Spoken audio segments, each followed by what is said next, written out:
Hello dear students, welcome back. Today we are going to do question number 20 of your textbook on page number 215. Here is the question. Meet, Jeet and Neil are the partners sharing profit and loss in the ratio of 3:2:1. Here the firm's balance sheet is given. Then further, they admitted Heer as a new partner on the following conditions. Here we have to prepare necessary account and balance sheet after admission of Heer. So let's start. So here we go.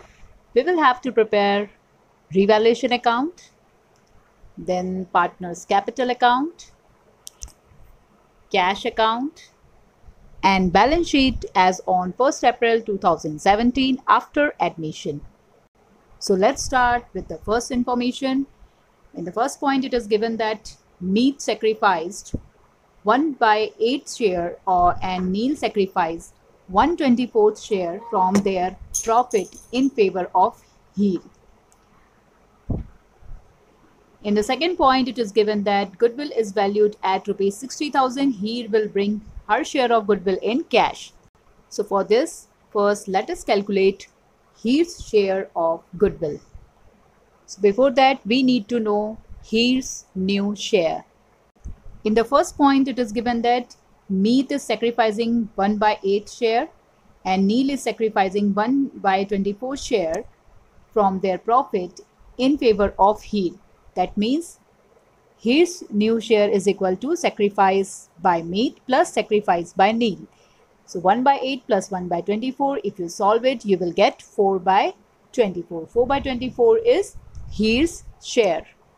So in this way, premium for goodwill, that means share of goodwill brought in by new partner is equal to 60,000, that is firm's goodwill, multiplied by 4/24. 4/24 is Heer's share. So in this way, premium for goodwill would be 10,000. Now this 10,000 will be distributed to sacrificing partner or old partner in their sacrificing ratio. Here sacrificing ratio would be 3:1, as it is given in the question that Meet is sacrificing 1/8 share and Neil is sacrificing 1/24 respectively. So here, by making denominator equal, we will get 3:1 as sacrifice ratio. Here only two partners are sacrificing, therefore premium for goodwill will be distributed to them only. Jeet is not sacrificing anything. Here Meet and Neil are sacrificing in the ratio of 3:1. So premium for goodwill will be distributed to them as 7,500 to Meet and 2,500 to Neil. And as new partner is bringing it in cash, so here firm's cash balance will increase. So second effect of it will be on debit side of cash account to premium for goodwill 10,000. Then in the third point, it is given that market value of investment is rupees 52,000, which is to be shown in books. So in new balance sheet, investment will be shown at rupees 52,000. In old balance sheet, investment is shown at rupees 60,000 and market value is 52,000. That means there is a loss on investment. There is decrease in the value of investment by rupees 8,000. In old balance sheet, investment fluctuation reserve is also there, which is shown at rupees 20,000. And we know that investment fluctuation reserve is an amount set aside out of the profit to adjust the loss due to fall in the value of investment. So see calculation for this. Here out of 20,000, that is investment fluctuation reserve, we will use 8,000 to adjust the loss on investment and remaining 12,000 will be distributed to old partner in their old ratio. So as you can see here, entire amount of investment fluctuation reserve, that is 20,000, will not be distributed because out of that we are using 8,000 to adjust the loss on investment. So only 12,000 will be distributed to old partner in their old ratio. So according to old ratio, that is 3:2:1, Here, investment fluctuation reserve will be distributed as 6,000, 4,000, 2,000 to Meet, Jeet and Neil respectively according to the old ratio, that is 3:2:1. Now let's move to the next point. Point number 4. Claim for workmen compensation is accepted at rupees 18,000. Here in old balance sheet, workmen compensation reserve is also given, that is shown at rupees 15,000 in old balance sheet on liability side. So here, as you can see in the old balance sheet, workmen compensation reserve is shown at rupees 15,000 and the claim is accepted at rupees 18,000. So here you can see that the amount of claim accepted is more than the reserve. So the additional amount of claim is debited to the revaluation account and no surplus amount out of reserve will be distributed between old partners. As you can see, we don't have any surplus amount out of reserve because here claim accepted is more than the reserve. So here we will record 3,000 on debit side of revaluation account as it is a loss for the firm. It is excess amount of claim for workmen compensation over workmen compensation reserve. And in liability and in balance sheet, we will show workman claim, that is rupees 18,000 on liability side as it is liability for the firm. Now in fifth point, it is given that market value of machinery is rupees 60,000 and in the old balance sheet, value of machine is given, that is rupees 80,000. So in outer column we will write market value, that is 60,000, and as in old balance sheet it is shown at rupees 80,000, that indicates there is decrease in the value of machinery by rupees 20,000. So we will deduct it. Now as value of machine is decreasing, it is a loss, so we will record it on debit side of revaluation account.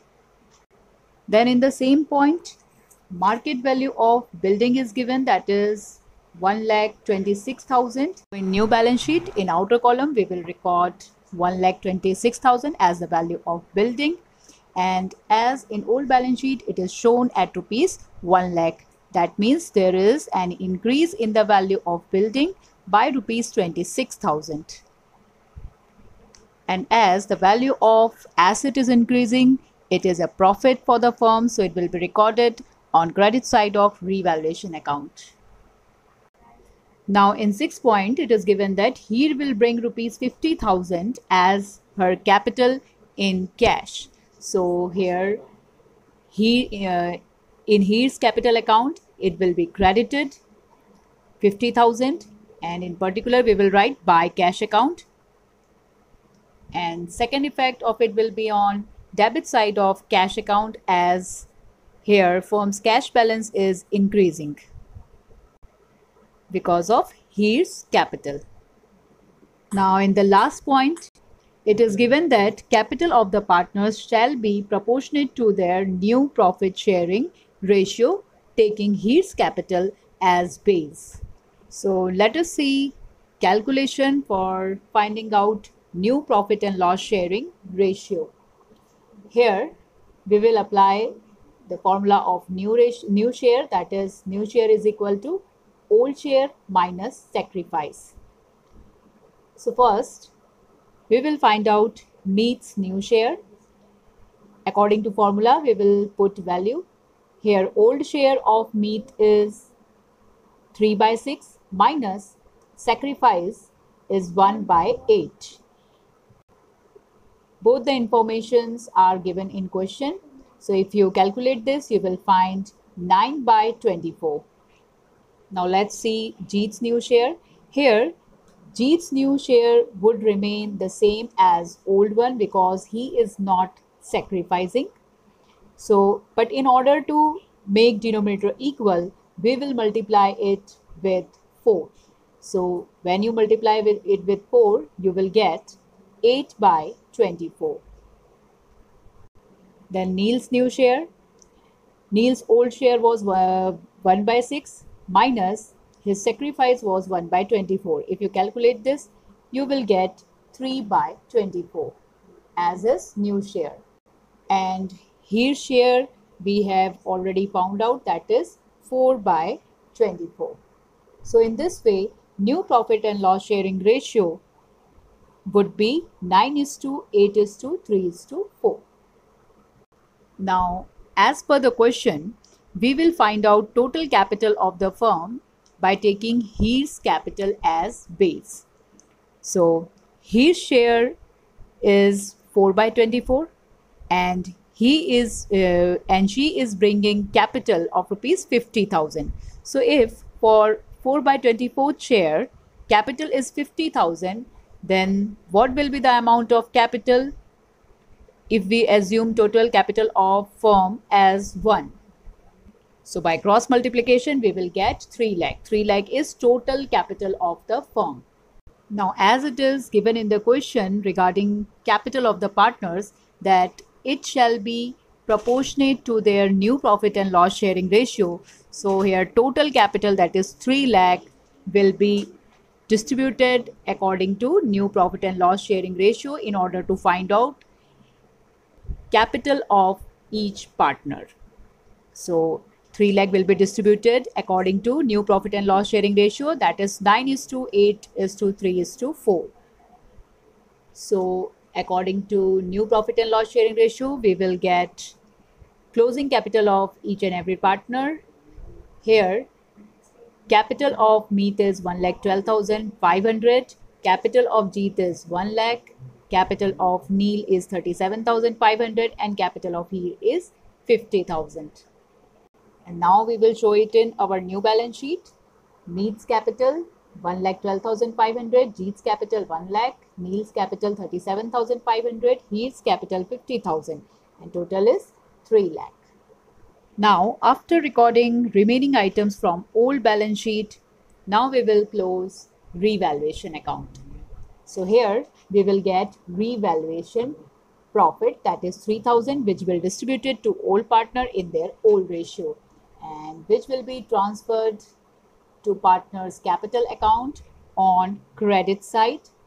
Here it is, by revaluation account 1,500, 1,000 and 500, that is revaluation profit. Now we will close partner's capital account. Now we will close partner's capital account. Here first let's start with Meet's capital account. Here total of credit side is more, that is 1,21,000, 1,21,000 and difference will appear on debit side and this is 8,500. And as it is given in the question that here necessary effect is to be given in cash. So here we will write to cash account. That means Meet is withdrawing rupees 8,500. So its second effect will be on credit side of cash account as he is withdrawing and hence firm's cash balance will reduce. So here we will write 8,500. Then we will close Jeet's capital account. Here debit side balance is more, that is 1 lakh and here difference is appearing on credit side and which is 16,000 by cash account. As difference is appearing on credit side, which indicates that Jeet has brought rupees 16,000 in cash, because of which firm's cash balance is increasing. So its second effect will be on debit side of cash account 16,000. Now let us close Neil's capital account. Here total of credit side is more, that is 57,000 And here difference is appearing on debit side, which is 19,500. That means Neil has withdrawn rupees 19,500, which will result in reduction in cash balance of firm. So here we will record it on credit side of cash account, 19,500. And his capital account we have already recorded. And now we will close cash account. Here total of debit side is more, which is 1,02,000. And here difference is appearing on credit side, which is 74,000, which is closing cash balance, which will be shown in new balance sheet on asset side, cash balance 74,000. And here our new balance sheet will be tallied with the amount 4,16,000. So with this, we have completed our chapter number 5. Remaining questions you have to try on your own for your practice. In the next session, we will be starting our new chapter, that is chapter number 6, Retirement of Partner. Till then, keep on learning and practicing. Thank you very much.